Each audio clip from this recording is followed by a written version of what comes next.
आज के इस वीडियो में हम बात करने वाले हैं प्रेगनेंसी के 9 मंथ के बारे में। प्रेगनेंसी का 9 मंथ कैसा होता है और हमें किन बातों पर ध्यान रखना चाहिए जिससे हमारी डिलीवरी नॉर्मल हो सके, हमें किसी टाइप का कॉम्प्लिकेशन ना हो हमारे डिलीवरी टाइम। बिना किसी देरी के चलिए वीडियो स्टार्ट करें। तो सबसे पहली चीज होती है कि प्रेगनेंसी के 9 मंथ में आपका वेट अच्छे से बढ़ गया होता है, आपका पेट बहुत अच्छे से दिख गया होता है, जब आपकी डिलीवरी कभी भी हो सकती है। तो इसमें आपको अपने सोने या बैठने का बहुत ज्यादा ध्यान रखना चाहिए। क्या होता है कि जब हमारा पेट बहुत ज़्यादा निकल जाता है तो हमें बहुत सारी प्रॉब्लम्स होती हैं सोने में, उठने में, चलने में। और इस टाइम पे आपकी एक छोटी सी भी गलती आपके लिए प्रॉब्लम क्रिएट कर सकती है, इसीलिए आपको उन चीज़ों का ध्यान रखना चाहिए। आप कभी भी सो रहे हैं तो आपको ये ध्यान रखना है कि आपको पेट के बल नहीं सोना है, आपको गड़बड़ साइड में सोना है, पैरों को थोड़ा सा ऊंचा करके सोना है, अच्छे से पिलोज का यूज करें पेट के पास, पैरों के पास, ताकि आपको सोने में कंफर्टेबल फील हो।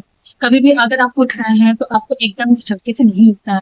कभी भी आप जब उठ रहे हैं पहले आपको करवट साइड में जाना है और आपको अपने कोहनी के बल यानी कि जो ये एल्बो होते हैं इसके बल आपको सपोर्ट लेके तब उठना चाहिए। आपको पैरों को बहुत ज्यादा प्रेशर नहीं देना चाहिए, पेट पे बहुत थोड़ा प्रेशर नहीं देना चाहिए टाइम में। तो आपको इस चीज का ध्यान रखना चाहिए। कभी भी आप बैठ रहे हैं तो आपको ये ध्यान रखना है कि आपको पैर को बहुत देर तक लटका के नहीं बैठना है। कभी भी बैठ रहे हैं तो आप बैठ के शब्द देकर बैठ। क्या होता है ना, नाइन्थ मंथ में आपको पैर में, बैक में बहुत पेन होता है, क्योंकि हमारा वेट इतना बढ़ गया होता है कि हमारा सारा प्रेशर हमारे पेट के और बैक पे पड़ता है, तो इसकी वजह से हमें बहुत पेन होता है। तो अगर आप चाहते हैं कि आपको फौरन बहुत ज्यादा ना हो तो इसके लिए अपने बैक में उठने सोने का बहुत ज्यादा आपको ध्यान रखना चाहिए। नेक्स्ट, इस टाइम पे आपकी भूख बहुत ज्यादा लगनी बढ़ जाती है, क्योंकि बच्चे की ग्रोथ अच्छे से हो गई होती है, तो इस टाइम पे आपको भूख बहुत अच्छे से लगने रही होती है।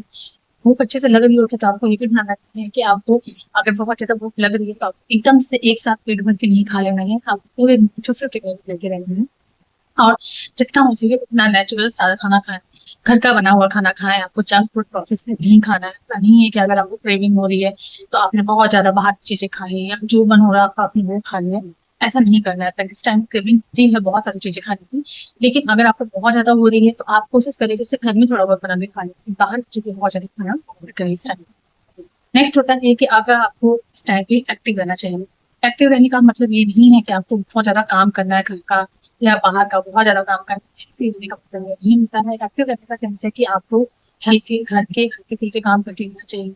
आपको वॉक करना चाहिए। अगर आप एक्सरसाइज करते हैं कि अगर आप इस टाइम कोई कंडीशन नहीं है, आपकी नॉर्मल है, आप हल्के फुल्के एक्सरसाइज करते हैं तो उससे क्या होता है कि आपके पेल्विक एरिया के जो मसल्स होते हैं वो रिलैक्स होते हैं, वो फ्लेक्सिबल होते हैं, जो कि आपके नॉर्मल डिलीवरी के चांसेस को बढ़ाते हैं। साथ ही जब आपको डिलीवरी का टाइम पुश करना होता है तो उसमें वो काफी ज्यादा आपको हेल्प करते हैं।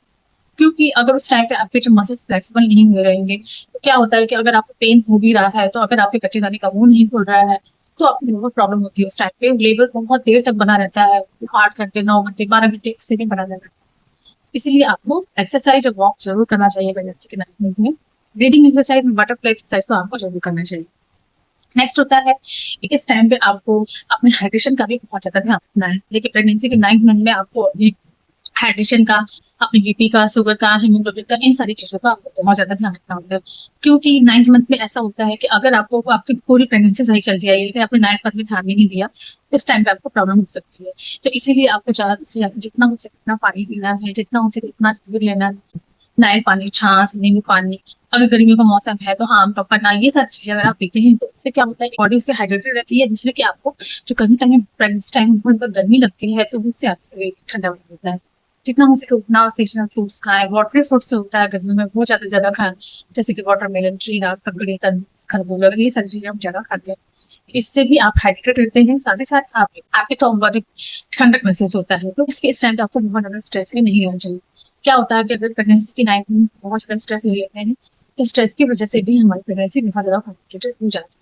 क्योंकि अगर आप बार बार स्ट्रेस ले रहे हैं, आप ये सोच रहे हैं कि प्रेगनेंसी कैसी होगी, हमारी डिलीवरी कैसी होगी, हमारी डिलीवरी सही से होगी या नहीं होगी, तो आपको ये सोच सोच के परेशान नहीं होना है कि आपकी डिलीवरी कैसी होगी। डिलीवरी जिस टाइम पे जब होगी तो वो डिलीवरी अच्छे से हो जाएगी, इसके लिए आपको सोचने की जरूरत नहीं है। नेक्स्ट कि आपको नेगेटिव टॉक से बचना है। जैसे कि बहुत लोग होते हैं कि अपना प्रीवियस एक्सपीरियंस आपके साथ शेयर करते हैं, क्या उनके टाइम पे आपको उनको ये प्रॉब्लम हुआ था, डिलीवरी का पेन बहुत ज्यादा होता है, लिवर पेन बहुत ज्यादा होता है, अगर सी सेक्शन हो रहा है तो वो बहुत कच कर देता है। तो अगर क्या होता है ना, लोग आपसे अभी अपनी चीजें आपसे शेयर करते हैं, अगर नेगेटिव थॉट शेयर करते हैं तो उससे आपके भी अंदर नेगेटिविटी ज्यादा हो जाती है। तो आपको उन चीजों से भी बचना चाहिए। कोशिश करें कि जितना हो सके उतना पॉजिटिव रहें, अपने आप को रिलैक्स रखें, काम रखें। अपने आप को पॉजिटिव रखने के लिए म्यूजिक सुने, कॉमेडीज देखें, अच्छे अच्छे बुक्स पढ़ें, वॉक करें, अच्छे लोगों से बातें करें, जो भी करना आपको पसंद है आप वो करें, लेकिन स्ट्रेस फ्री रहिए। अगर आप स्ट्रेस लेते हैं तो प्रेगनेंसी टाइम में आपको बहुत सारी कॉम्प्लिकेशन हो सकती है इस वजह से। नेक्स्ट कि इस टाइम पे जैसा कि मैंने आपको बोला कि आपका बीपी, शुगर ये नॉर्मल होना चाहिए। आपके शरीर में स्टैमिना की कमी नहीं होनी चाहिए, आपका बहुत ज़्यादा हाई नहीं होना चाहिए। तो अगर आपके शरीर में पहले खून की कमी थी तो जितना हो सके उतना आयरन रिच फूड लें आप। अगर आपका बीपी बहुत ज़्यादा हाई आया है पहले तो आपको 9 क्या करना चाहिए कि आपको नमक का इस्तेमाल कम करना चाहिए, जिससे कि आपका बीपी एक नॉर्मल लेवल में। अगर आप बहुत ज़्यादा नमक खाते हैं जिससे आपका बीपी हाई हो जाता है, जिससे कि आपको डिलीवरी टाइम पे प्रॉब्लम हो सकती है। बीपी बहुत ज़्यादा हाई होता है जिससे क्या होता है कि आपके नॉर्मल पास एंड नेक्स्ट आपके डिलीवरी के टाइम पे आपको कॉम्प्लिकेशन जाता है, सबसे ज़्यादा प्रीमेच्योर डिलीवरी के चांसेस बढ़ जाते हैं, जो कि आपके लिए आने वाले बच्चे के लिए सही नहीं होता है। इससे वो चीज़ें नहीं करनी चाहिए। जितना हो सके उतना इस टाइम पे प्रोटीन रिच फूड लें, आयरन रिच फूड लें, कैल्शियम रिच फूड लें। अगर आप पहले दूध ज़्यादा नहीं पीते थे तो इस टाइम पे आपको बहुत अच्छे से पीना चाहिए। आप तो दिन में 2 गिलास पी सकते हैं। आप जितना हो सके उतना हरी सब्जियाँ खाएं, फ्रूट्स खाएं।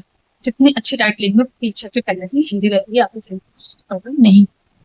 9th मंथ में बहुत ज़्यादा ऐसा देखने को मिलता है कि इस टाइम पे आपके पैर में बहुत ज़्यादा स्वेलिंग देखने को मिल सकता है। तो ये कोई डरने वाली बात नहीं है, ये हार्मोन्स चेंज की वजह से होता है। तो 9th मंथ में आपको इससे ये बहुत इंपॉर्टेंट होता है कि आपको बहुत देर तक खड़े रहना अवॉइड करना चाहिए। यानी कि आपको बहुत देर तक किचन में खड़े होकर काम नहीं करना है, या अगर आप ऑफिस में बैठे हैं तो बहुत देर तक पैरों को लटका के नहीं बैठना है। अगर इस मंथ में अगर आप बहुत ज़्यादा पैर को लटका के बैठते हैं, बहुत ज़्यादा खड़े रहते हैं, तो वो पैरों में स्वेलिंग जो होती है वो बहुत ज़्यादा बढ़ जाती है। तो अगर आपके पैरों में स्वेलिंग है तो आपकी कंफर्टेबल सूट का यूज करें, बहुत ज़्यादा खड़े रहना अवॉइड करें। और अगर पैरों में बहुत ज़्यादा स्वेलिंग है तो हल्की गर्म ऑयल से मसाज करवा सकते हैं अपने पैरों में, या तो फिर आप पानी से में थोड़ी देर रख के आप उसे पोंछ सकते हैं। नेक्स्ट की 9th मंथ में किसी किसी के ब्रेस्ट से डिस्चार्ज भी देखने को मिलता है। तो अगर डिस्चार्ज देखने को मिल रहा है तो इसमें कोई डरने वाली बात नहीं होती है।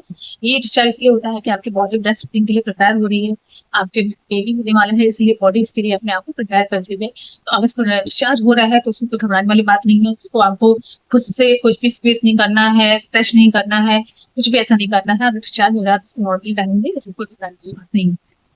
तो फ्रेंड्स यही सारी चीजें हैं जिनका कि आपको प्रेगनेंसी की 9th मंथ में रखना होता है।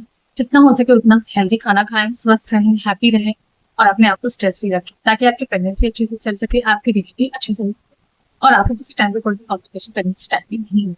फ्रेंड्स आई होप अच्छी लगी, जो अच्छी लगी तो मेरे चैनल सब्सक्राइब कर दें, बेल आइकन प्रेस कर दें, ताकि आपको प्रेगनेंसी रिलेटेड कोई भी वीडियो तो मेरी अपडेट देती है वो आपको सबसे पहले पहुंच जाए। मिलते हैं आगे की वीडियो में।